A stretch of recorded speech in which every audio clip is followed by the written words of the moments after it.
Bonjour à tous et bienvenue dans ce 6h30.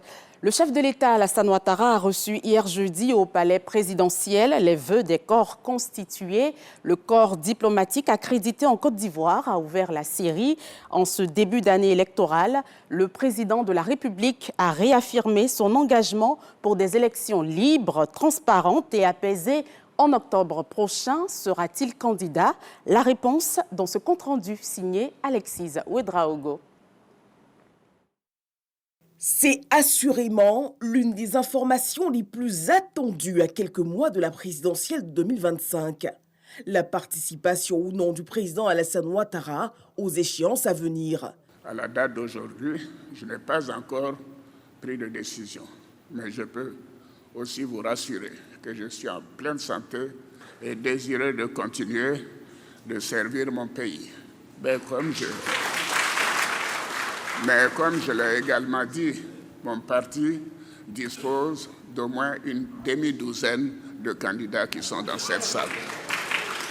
Ce jeudi, au palais présidentiel, le chef de l'État recevait les vœux des corps constitués. C'est le nonce apostolique Monseigneur Mauricio Rueda qui a porté pour l'occasion la voix du corps diplomatique. Pour 2025, deux mots, gratitude pour les acquis et espérance pour les défis dans la présidentielle d'octobre 2025. 2025 s'ouvre sous la perspective d'être une année d'importance vitale pour la démocratie et le futur du pays, d'où l'espérance. Espérance en des élections libres et inclusives, transparentes et non violentes, dans le respect des idées de chacun, aussi différentes soient-elles. La réponse du président Alassane Ouattara est sans embâche. La Côte d'Ivoire aura des élections dans le plus grand calme pour préserver ses avancées. L'année dernière, en pareille circonstance, je partageais avec vous mon optimisme quant à la victoire des éléphants à la Coupe d'Afrique des Nations de football. Cette compétition a démontré aux yeux du monde la capacité des Ivoiriens à surmonter les défis et les différences pour s'unir autour d'une cause commune. Cette maturité et cette résilience du peuple ivoirien constituent un levier majeur de la capacité de la Côte d'Ivoire à faire face aux challenges qui se présentent devant elle et à poursuivre son chemin vers le développement. Et rassurer l'ensemble de la communauté que cette élection qui aura lieu le 25 octobre sera paisible, démocratique et transparente. Le chef de l'État a également abordé les défis économiques, sécuritaires et environnementaux dans le monde, invitant les grandes puissances à appuyer davantage les initiatives contre le changement climatique sur le continent. Après le corps diplomatique accrédité en Côte d'Ivoire, ce fut le tour des institutions de la République et des autorités judiciaires. Le président de la République les engage pour 2025 à œuvrer ensemble pour la lutte contre la corruption ainsi que pour la promotion d'un État de droit. On retrouve Alexis Ouedraogo. Avec leur journée portes ouvertes en 2024, les institutions de la République ont travaillé à se rapprocher des populations. Pour cette année, il s'agira de renforcer leur engagement en faveur de l'état de droit, de l'indépendance judiciaire et d'institutions plus fortes. L'année 2025 s'ouvre avec d'innombrables espérances et perspectives, nous donnant l'opportunité d'y exprimer pour vous-même, votre épouse, nos chaleureux vœux de bonne santé, de longévité, de prospérité et de paix. Les institutions de la République se tiennent à vos côtés, prêtes à jouer leur partition. Nous prenons l'engagement d'œuvrer ensemble et constamment à la lutte contre la corruption, au renforcement de nos institutions et à la promotion de l'état de droit. Prenant la parole, le chef de l'État souhaite une minute de silence en l'honneur de Koné Mamadou, ancien président du Conseil supérieur de la magistrature, décédé en 2024. Alassane Ouattara relève la crucialité de consolider l'état de droit. En tant que gardien de l'indépendance du pouvoir judiciaire, mon devoir dans la consolidation dans l'état de droit est de faire en sorte que nos magistrats demeurent toujours compétents, impartiaux, neutres, parce qu'ils font preuve en toutes circonstances de probité dans l'exercice de leurs fonctions. Mesdames et Messieurs les présidents et membres des institutions de la République, pour terminer, je voudrais vous féliciter pour tout ce que vous avez accompli jusqu'à ce jour. Je vous réitère mes remerciements, mes vœux pour une année pleine de santé, de bonheur et de succès.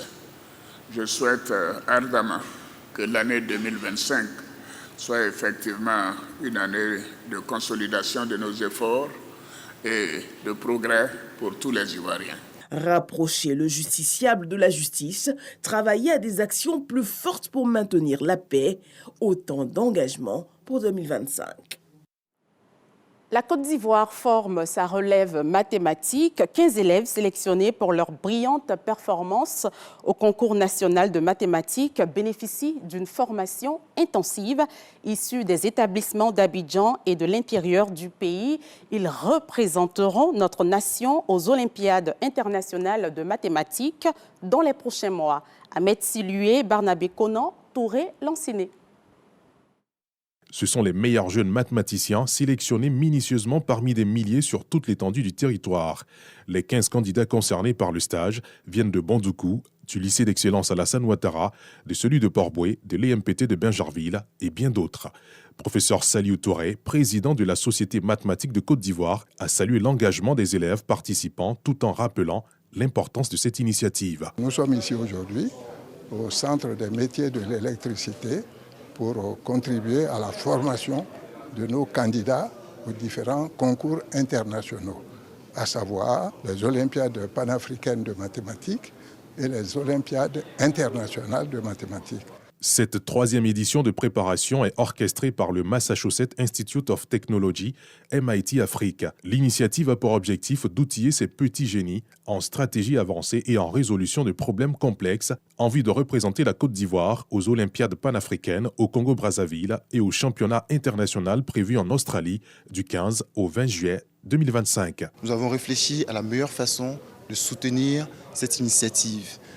Et pour nous faire venir des étudiants du MIT et donner une impulsion pendant cette semaine de travaux révisés permettra de recréer l'engouement.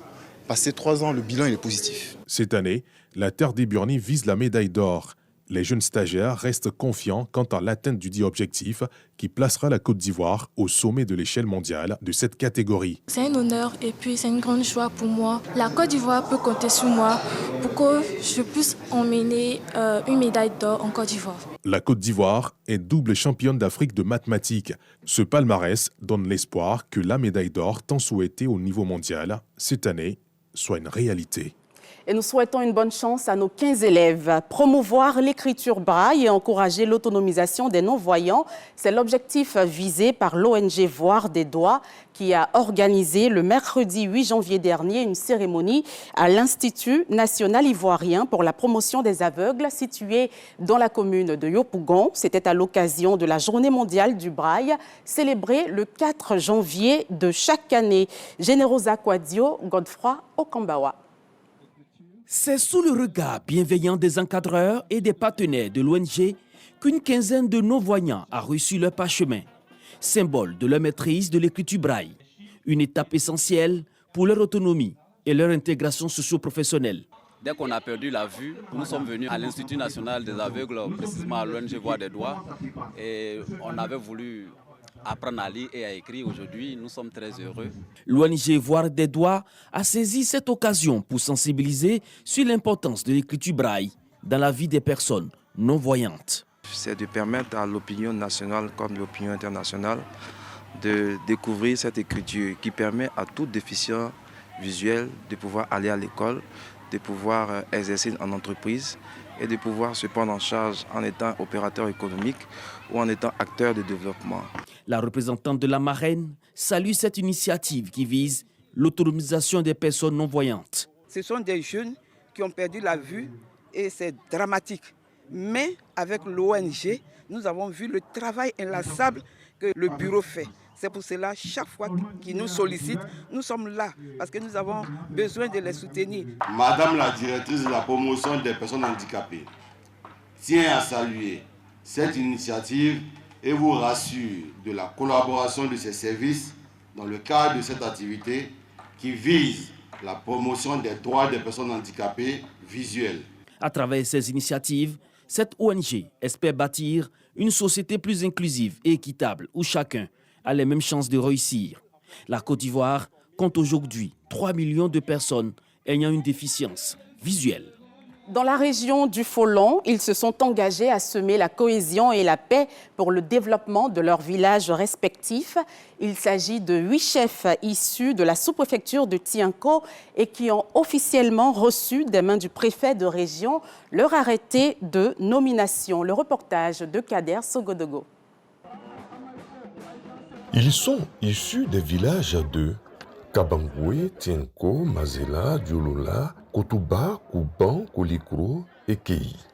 Tous rattachés à la sous-préfecture de Tienko dans le Folon. Ils reçoivent des mains de Mele Djedj, préfet de la région du Folon, préfet du département de Minignan, leur arrêté de nomination en qualité de chef de village. Ils se disent déterminés à travailler pour l'essor de leur terroir commun. Après avoir écouté, n'est-ce pas, le message du préfet, c'est pour nous réveiller, c'est pour que nous puissions taire nos querelles, pour que nous puissions nous mettre ensemble pour le développement de notre sous-préfecture qui est restée longtemps dans cette léthargie. Ces nouveaux chefs de village pourront compter sur leur population avec en première ligne les élus et cadres pour mener à bien leur mission. C'est la toute première fois qu'une telle cérémonie se passe à Tienko.